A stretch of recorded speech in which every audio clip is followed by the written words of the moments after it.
these residents couldn't remember their kids' names, But they remember songs. but they would remember Amazing Grace. Paul said that they that are after the flesh do mind the things of the flesh. You're listening to things of it. You're thinking on the things of the flesh. They that are after the Spirit do mind the things of the Spirit. That's if right. you are...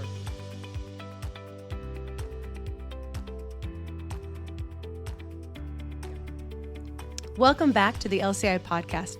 We are so happy to have you joining us again. For those that have been with us before, you probably recognize me. I am Marenda Sullivan, co-executive pastor here at LifeChurch and one of your regular hosts. However, today we have two very special guests, and that would be MiKayla Hutchinson and Ryan Compton. They are involved in what we're talking about today in music at LifeChurch. MiKayla is our minister of music or music minister, and Ryan is our worship pastor. And it's one of those things where you have this title, and sometimes people don't have any idea what you do. They just know that you do something. You know, you sing a lot or you play a lot, that type of thing. I felt it would be really vital to have the two of you come in and ask you some questions just along the lines of music. I hope that's okay. I know, Ryan, you and I tend to do a little bit better behind a mic if we're not singing and we don't mind speaking. MiKayla would rather sing. sing. I appreciate you both so much for being here with us today. The LCI podcast gleans so much wisdom from their special guests, and so that's the two of you included. So with that, I don't really have a title necessarily for this podcast, but I do have a tagline, and the thought is we're going to talk about the power of music, right? It's not just sounds. It is, in my opinion, music is your soul's soundtrack. And because of that, we have to choose wisely. Amen. What we listen to, what we sing, what we entertain, those types of things. And this is for everyone, not just LifeChurch members, and not even just for Christians. This is for everyone. You know, you are what you eat. I believe you are what you listen to as well. And For sure. But, you know, people just listening in might not know exactly what all these titles mean. So if you don't mind, I'm going to just give a little bit brief history of where I come from when it comes to music. And if the two of you could do the same, I think that would be great. I'll go first, so that way you have kind of an idea of what I'm asking for. I've been involved in music all of my life, thanks to my parents. And you both know them very well. I think I was maybe 3 or 4 when I was up on a platform at a church. Maybe some churches call it a stage, singing pretty much every night. My parents were what were called evangelists. So you traveled all over the United States. You pretty much preached in churches and sang in churches every night of the week, not just the weekend. That's nice that we can kind of, do a little less of that these days. It's different times. So I've been singing, listening, playing music. I started playing the piano. I was probably 5, 6 years old. So, we're talking about 40 years that I've been involved in music, not just listening to it on the radio, but singing, playing, whether I'm leading, joining in, choirs, different groups, consolidated groups from, different churches, or even I've led a band before, things like that. That's kind of my background and where I'm coming from. How about you, MiKayla? Growing up, my mom, she always played the organ at church and everything, and just being in a home with her playing constantly, she taught me as much as I would allow her. You know how Very that cool. is Yeah, with your exactly. parents teaching you things. But I just kind of got the ear from her, and then they asked me to kind of help do our youth praise team on our youth nights, which was on a Friday night. And then when I moved out here, I started on the praise team and eventually became a minister of music. Yeah. So That's amazing too. Yeah. Just the growth of that and seeing it. So it's been a long time for you too. Yes. Yeah. Most of my life as Most well. of your life as well. Ryan, what about you? I started very early as a member. We had a children's choir at our church. We sang every Wednesday night. Really? We weren't very good, but we sang our hearts out. And I love that. then I was quickly involved. We had a choir. I played the drums a little bit. I played the saxophone. Nobody does that anymore at church. But I did do that at church. Did you really? Did Yeah. you? Oh my Wow. goodness. Church, I but learned for something weddings and today. stuff. Oh, that's awesome. Holy macaroni. Okay. And quickly, I was about 15, I think, when I started. Back then, they called us a song leader, becoming a worship leader at my church. I've done that now at my first church, and then now at 3 different churches. Yeah. I did take a little bit of a break for a few years when I started coming here, and then joined the praise team with you as my worship pastor and MiKayla as my music director. And when you decided to do other things, I became worship pastor. We're so And, glad. It worked out wonderfully. Yeah, and it's been great. Yeah. There we go. Wonderful. So we all three, I firmly believe, are good voices for this podcast, because we're coming from personal experiences. We're coming from a platform, no pun intended, of being very heavily involved in something that can prove to be extremely detrimental if we're not careful with it, but it also can be extremely uplifting and encouraging and helpful. And not just our opinions. I mean, we're going to kind of catalyst after, we've said everything that we've said already about our own personal experiences. What we're talking about, there is science behind it. There is medical studies behind it. You can look it up. You can look at all kinds of websites. You can look at different articles. You can watch videos on YouTube. I know you mentioned doing that even just today. So what I'm saying here, it's not the only sole source of research. But it is something that I want to bring up real quick, because, we're not talking about, another Pentecostal church is saying this, or another Pentecostal pastor, or that music minister's telling me again. No. Let's look at the science and the medical research behind it. Harvard Medical School is where the website that I went to and was pulling a lot of different pieces of information for today. And I did that more so because it's more recent than some of the other studies I've done. This was 2024. So we're just talking a year and a half ago when this study was done. So this may be repetition, not only for you guys, but those listening in, but know that it's still accurate and it's still being proven, and it's even more research is being made. So just a couple of the bullet points, maybe I'll do 3 or 4 of them. Music activates many parts of the brain at once. Okay, so we're talking the part that's tied to emotion. We're talking the part that's tied to memory, movement, reward. If you actually look up the article, it tells you all the parts of the brain, and I can't pronounce all those parts. So hippocampus, but it's amazing how there's research to show that music, hearing sounds, right? That's all it is.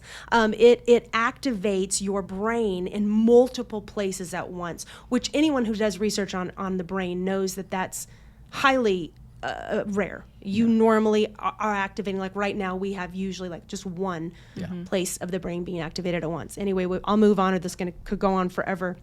Our brains are wired to respond to sound, is what they have found. And of course they lean into the idea that, back, when we were less cultivated, less, westernized, whatever you want to say. Of course, probably back billions of years ago in their thinking, we needed sounds for helping us, embrace our environment, things like that. Immediately I think of survival. Yeah. I think of the Garden of Eden. Yeah. And what did the wind sound like, blowing through the trees? Was it, a beautiful E flat major 7th? I don't know. But yeah, it does make you think when you are a musical person. Music plays with your expectations. Listening to music affects not just emotionally, spiritually, and mentally, but all of those things are tied to you physically. So it's going to affect your body. It's going to affect your heart rate, your breathing, your emotional state, all of this through the nervous system. You don't even have to touch me, and I can be physically affected by not speaking, but music. Things like that. And then the other one I really wanted to do is, not only does it trigger powerful emotional responses, We all have been in services where there's been major emotional responses to music, and that's beautiful. There's a place for that, absolutely. But we may have other things that we've seen or have happened to us personally as well, that it connects us to memories. Yeah. Music, you know, sure. a song can come on and immediately I think of my wedding. You know, a song can come on and immediately I think of when my girls were little and, you know, rocking them to sleep, things like that. Yeah. So that's kind of what we're basing this on here. So with all of that, so music has influence. We know it does, spiritually, emotionally, physically, mentally. Share with us how you have seen music engage people in this way during worship, or if you would rather just everyday life. You know, if there's something that comes to your mind. So how have you seen music engage with people emotionally, spiritually, physically, mentally? Is there anything? I think that, I mean, it's vital. I used to be someone who was, you can listen to whatever you want to, you know, it's not going to be a big deal, but it is. I start my day with worship music. Some people start with prayer, that's great. Some people, but I used to start it with the news. It's a great way to get depressed really quickly. Preach on that. Yeah. And if you, David said, early in the morning will I seek thee. And that's, if you start your day with, you woke me up this morning, you started me on my way. It just gets you going in the right direction. And you quickly become, your focus for the day is not on the problems of the world, even your problems. Even as I'm sitting there working on my problems at my computer, right. I've got worship music going in my ears. And there are always moments where you're not even kind of paying attention, and all of a sudden you are paying attention, and all of a sudden you're worshiping. And it keeps you in a great frame of mind, and it can do the opposite, because when I was a teenager, there was this really fun, confession time, really fun artist that came out named Eminem, and I listened to his music a little bit. I'm sure no one knows who you're talking about. I found very quickly that it made me angry. Yeah. And you were just putting on music you liked, and you didn't realize a little while later, why am I mad? And why am I snapping at people? And it's because of what you're putting in your ears. Yeah. Paul said that they that are after the flesh do mind the things of the flesh. You're listening to things of it. You're thinking on the things of the flesh. They that are after the spirit do mind the things of the spirit. That's right. If you are putting the world into your head, that's what you're going to dwell on. And what you dwell on is what you are. Right. That will come out of your mouth. Yeah. Garbage in, garbage out. It's Yeah, But you put good things in, you get good things out. Yeah. And I think that music, and if you are someone who listens to music a lot, the choices you make in music they're going to drive your life. In a lot of places. That is so true. And I think, too, when Paul is talking about that, I believe that's in Romans, because the part I'm thinking of is the mind of Christ. I think it's Paul mentions it multiple times, Yes. but in Romans specifically, he says that a lot of times those that are of the mindset that is not of the Spirit cannot wrap their mind around someone whose mindset is of Christ. Yes. They don't understand. And so I'm hoping that this maybe opens a door if somebody's listening that hasn't given their life to Christ and is just kind of dabbling in it, or I'm interested in it. I know he exists. I'd like to know how to get to know him better. Why don't you start with music? For sure. That would be a great starting point, because exactly what you're talking about, you can start shifting that mindset, because music is doing it behind the scenes. You don't even have to do the work. Yeah. The music does it in your subconscious for you. It is. My daughter and I always talk about, we have this, we always tease that everybody's got a soundtrack in their head, because you will just be going about your day, and all of a sudden, and it happens all the time, you just start singing a song. You haven't been thinking about the song. You haven't heard the song, and you just start singing it.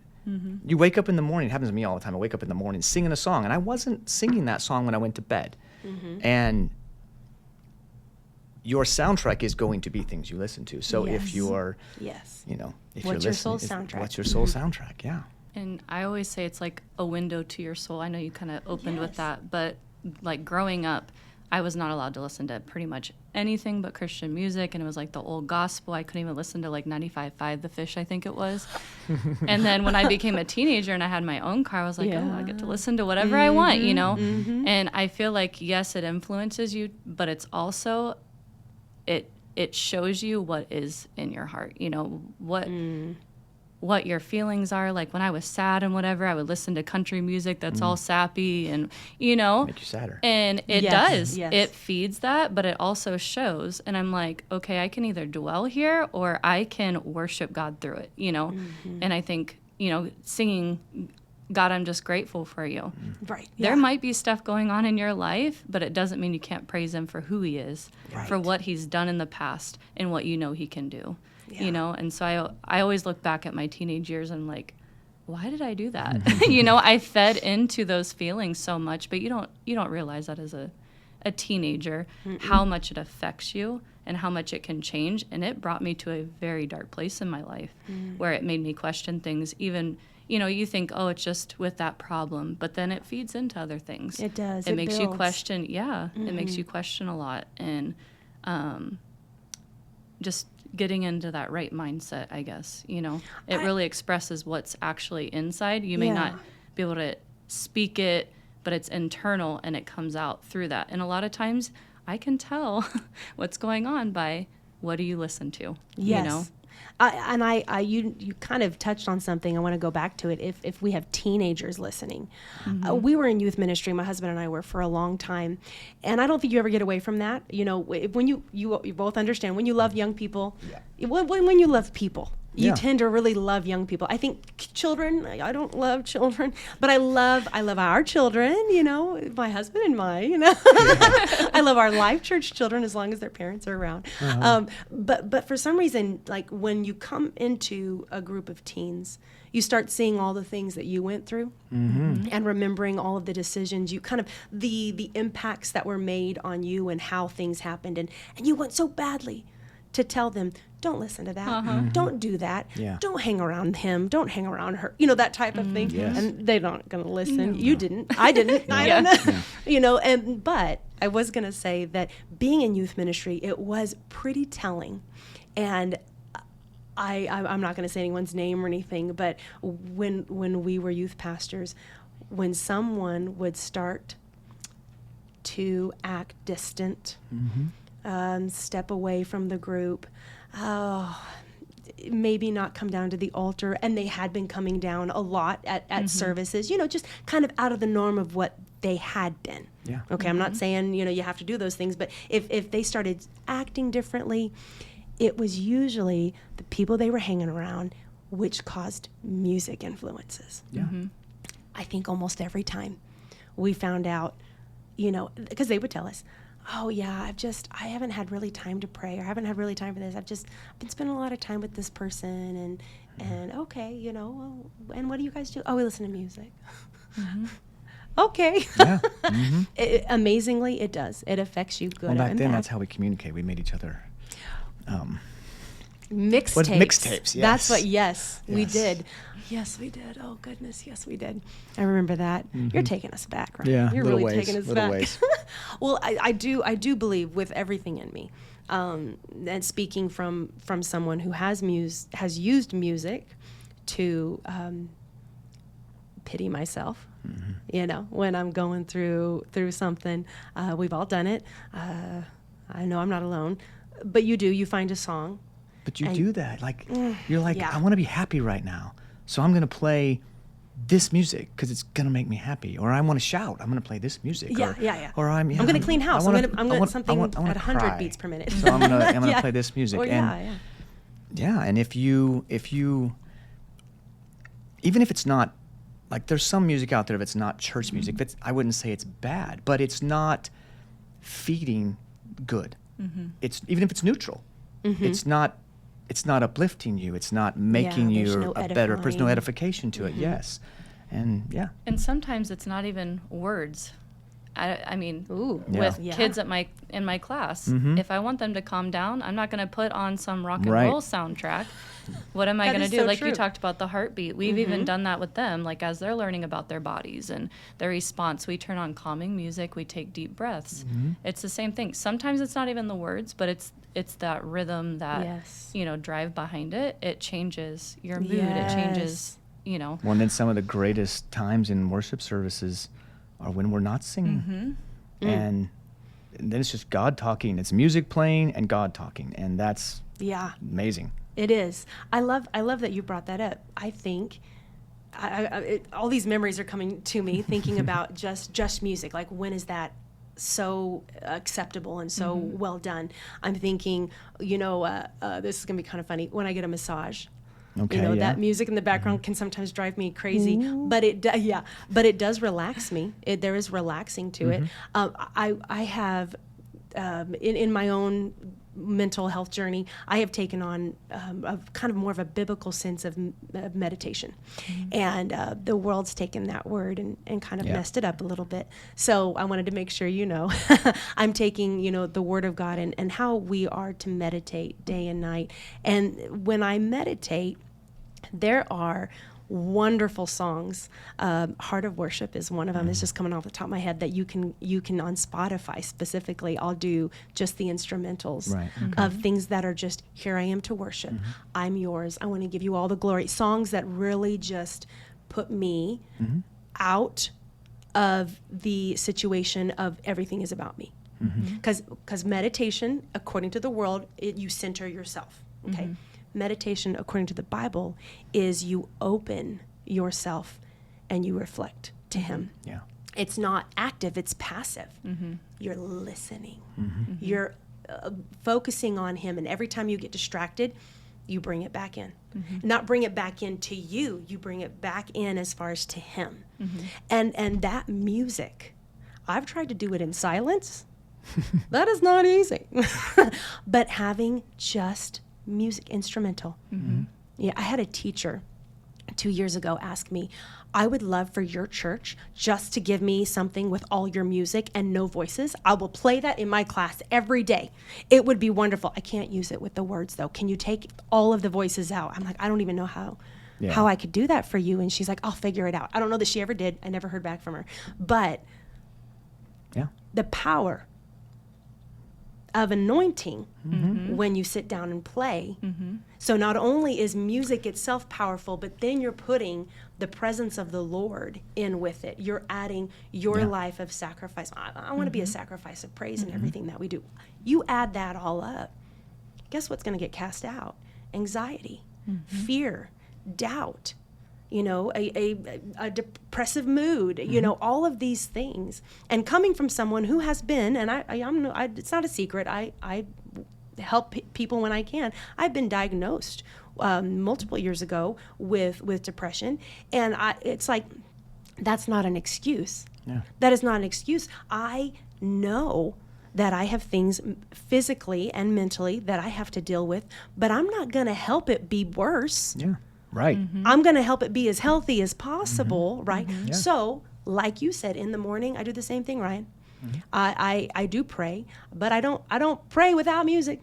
I mean, immediately I'm telling the little box in our house that has I think there's one in this room right now, so I don't want to say her name. Starts with an A. Lexa. Okay. I'll tell her to play, a certain music. Usually she knows because it's my get up music. And so it's a lot of like Tornwell's elevation worship, some choir stuff. Totally understand. And we're praying to that. We're getting ready to that. We're laughing to that. It changed. Well, and so it reminded me the other night, we were at dinner, a week or two ago, and we were in a room, and they were playing music, and there was people talking, and I don't think there was even any words to it. But when we walked out, we all went, I remember that. like it was just like you felt this just release, and it was just because of sound. Yeah. It wasn't any type of, and it is sound It's literally amazing. can totally change your mood. Yeah. It does. Tension. Yeah. Yeah, which is physical, but it's also mental, emotional, spiritual. I mean, it does affect everything. Yeah. When we are blind, maybe not. Maybe I shouldn't say that, because I think everybody's smart enough to know that music can have some influence. I think you learn to ignore. Okay. Because it Yeah. starts out, I don't like that, but no, it's okay. And you allow it, and then you get used to it. That's good. So you're not blind to it necessarily, but When you ignore, you become, It's the gateway drug What do you call to emotion. like an immunity. yes, Yes. you don't recognize that anymore, Yeah. It just becomes your norm. Amen. Right. Like And in a that class could- of loud kids, everybody's like, did you not hear that? I'm like, oh no, I tuned it out, because you hear it all the time. Mm-hmm. You become used to it. Well, it's Somebody new comes in like my you can- classroom, you can they're like, listen how to do a you song. do this? Well, you I'm can like, listen "Oh, to a it's not that song and loud." love the song, especially back in your teenage years when you listen to other stuff, Yeah. and you don't even notice, and then you play the song for somebody you respect, Uh-huh. and every word you're going, Whoa. I didn't even realize it said that. We did and, that the other oh, night. Yeah. We were sitting there talking about Yes. let's name a song with one word and going at Yes. it. Yeah. And they named one, and then we're like, oh, what is the words to that? We looked over, like, whoa. Yeah. We must have heard the edited version of that.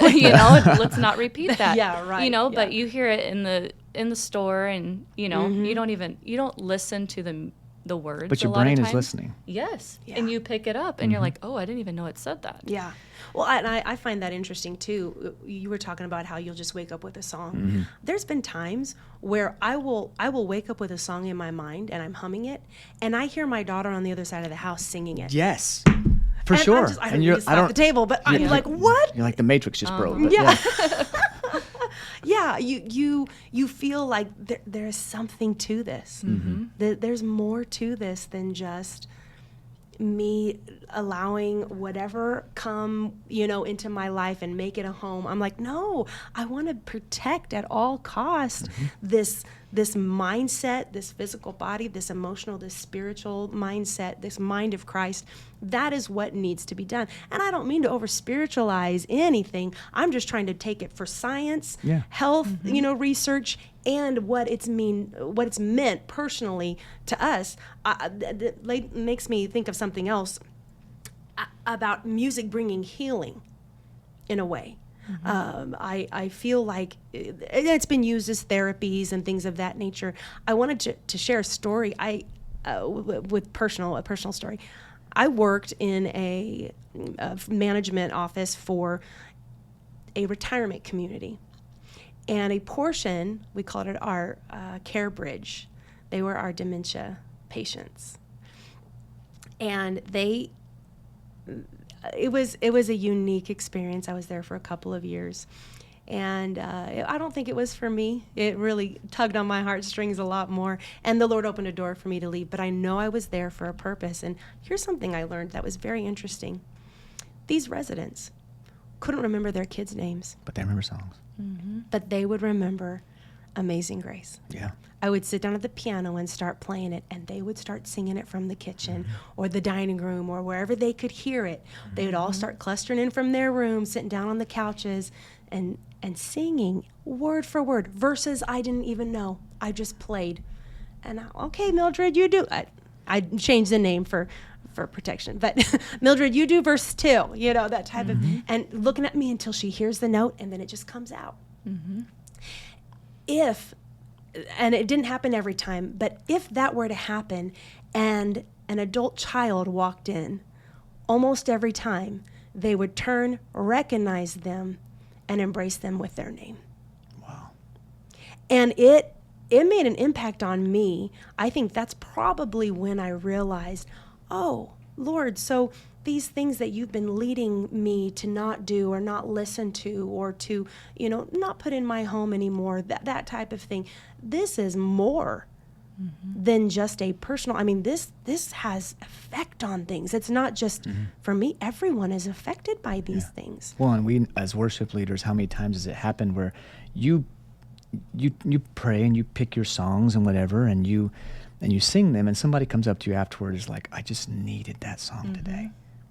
And they were going through something that they came to church probably with no intention of anything but a specific song with a specific message, and they break and they get healing. They get emotional healing for what they're going through just from lyrics and music. And it changes how they receive the word too after, because it softens the heart.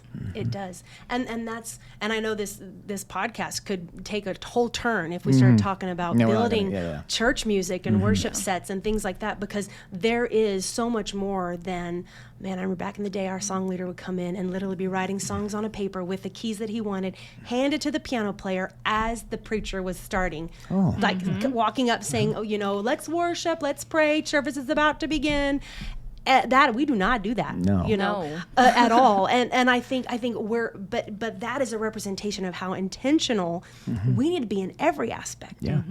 Every aspect with music. I'm sometimes I like it to be quiet.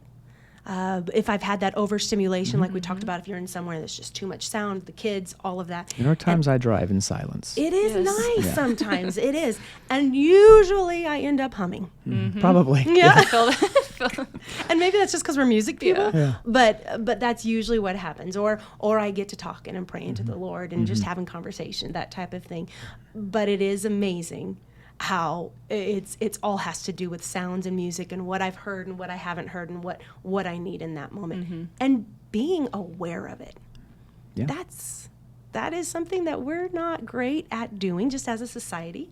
We, like you said, we like to ignore a lot of signs. Well, I mean, there's a lot of signs. They play specific music in stores that make you want to buy things. That is true. That make you not want to leave the store. They play specific music at sporting events that make you want to get rowdy and make you want to yell and scream.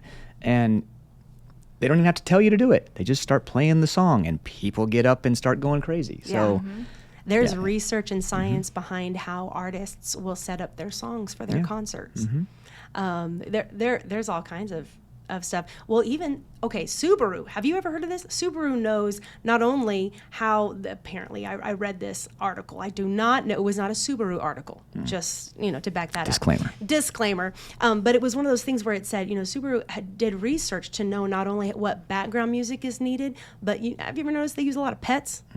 In there. Or safety with your children. Like they really touch you emotionally. And usually people that have Subarus are very well emotionally connected people. Nothing against anybody who has a Subaru listening in right now. I was making a compliment.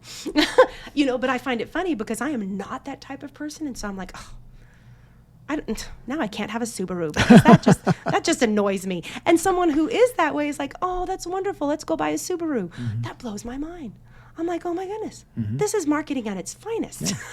And trucks is country with a deep, gravelly voice. Usually. Certain trucks. It is funny. I think our natural response sometimes gets a little clouded and burdened by what we have forced it to be. So a lot of times our response to music is different than what the natural response would be. I love the idea that you had mentioned earlier about, being I said being aware, but you were talking about don't be immune to it, don't ignore it, those types of things.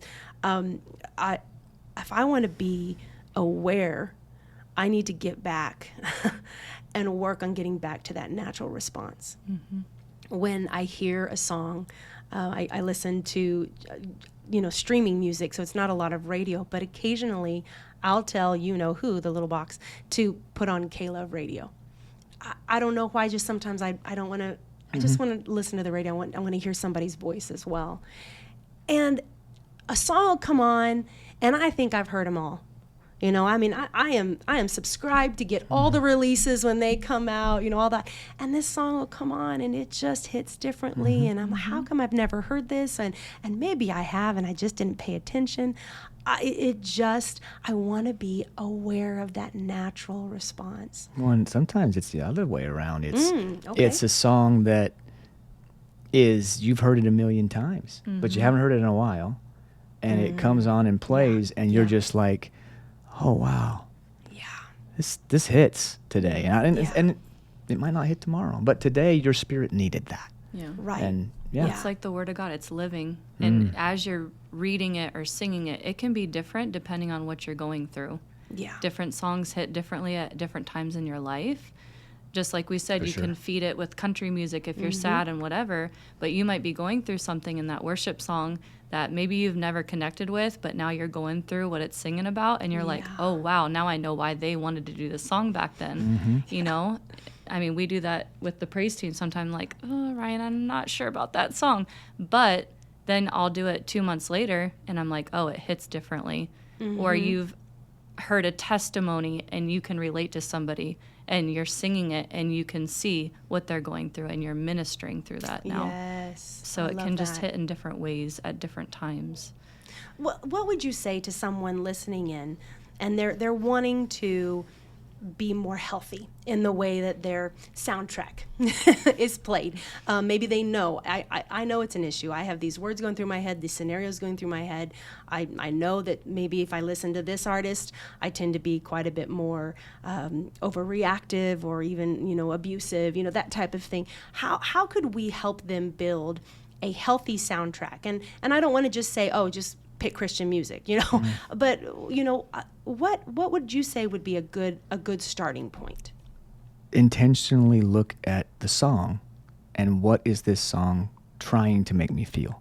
Okay. I mean, clearly, if you go to the extreme, there's a lot of hip hop songs that they're trying to make you feel lust. That's literally Yeah. what the words are about. Yes. Rock songs are, notorious for trying to rile you up, make you angry, or just make you wild.